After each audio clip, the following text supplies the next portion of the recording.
વડોદરા સહિત રાજ્યભરમાં આજથી એટલે કે 23મીથી 3 દિવસ શાળા પ્રવેશોત્સવ યોજાઈ રહ્યો છે, જેના અંતર્ગત શહેર જિલ્લાની સરકારી શાળાઓમાં વિદ્યાર્થીઓને પ્રવેશ આપવામાં આવશે. આજે શહેરની વિવિધ સ્કૂલોના શાળા પ્રવેશોત્સવને લઈને સાંસદ દંડક સહિત કોર્પોરેશનના પદાધિકારીઓના નગર પ્રાથમિક શિક્ષણ સમિતિની સ્કૂલોના પ્રવેશોત્સવ આપવામાં આવ્યો હતો. વડોદરાના આજવા ખાતે આવેલ સ્વામી દયાનંદ સરસ્વતી સ્કૂલમાં સાંસદ હિમાંગ જોશી તેઓ ત્યાં પહોંચ્યા હતા. તેમની ઉપસ્થિતિમાં આજે એક લાઇબ્રેરીનું પણ ઉદ્ઘાટન કરવામાં આવ્યું હતું. શાળા પ્રવેશોત્સવ અને કન્યા કેળવણી મહોત્સવની આજે પહેલો દિવસ અને આજે નગર પ્રાથમિક શિક્ષણ સમિતિ વડોદરાના સ્વામી દયાનંદ સરસ્વતી શાળા ખાતે આજે મારે આવવાનું થયું છે.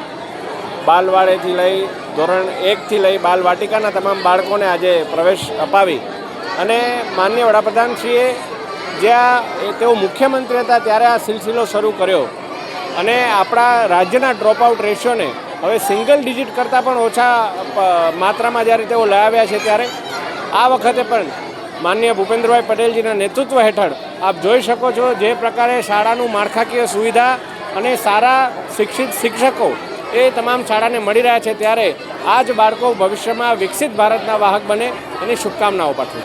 આજે પ્રગતિનો શાળા પ્રવેશોત્સવ અને સ્વામી દયાનંદ સરસ્વતી પ્રાથમિક શાળા ગુજરાતી માધ્યમ અને અંગ્રેજી માધ્યમ ખૂબ ઉત્સાહપૂર્વક ઉજવણી થઈ. માનનીય સાંસદશ્રી તથા સમગ્ર પરિવાર ઉપસ્થિત રહ્યો અને બાળકોએ ખૂબ ઉત્સાહપૂર્વક પણ એમાં ભાગ લીધો, મહેમાનશ્રીઓએ પણ ભાગ લીધો અને નવીન શાળામાં નવા બિલ્ડિંગમાં ખૂબ જ ઉત્સાહ સાથે બાળકોએ પ્રવેશ લીધો. બાલવાટિકામાં 80 બાળકો, બાલવાડી ઇંગ્લિશ મીડિયમ ગુજરાતી મીડિયમ થઈને 120 જેટલા બાળકોએ પ્રવેશ લીધો. ધોરણ 1માં નવા 31 બાળકો આવ્યા અને ધોરણ 1માં કુલ સંખ્યા 107 થઈ અને સમગ્ર શાળાની જોવા જઈએ તો 832 જેટલા બાળકો હાલમાં અભ્યાસ કરે છે. ઇંગ્લિશ મીડિયમમાં નવા આવ્યા એ જુદા અને હજુ પણ એડમિશન ચાલુ છે. તો હોપસો આપણી સુંદર શાળાનો લાભ વધુમાં વધુ બાળકો લે.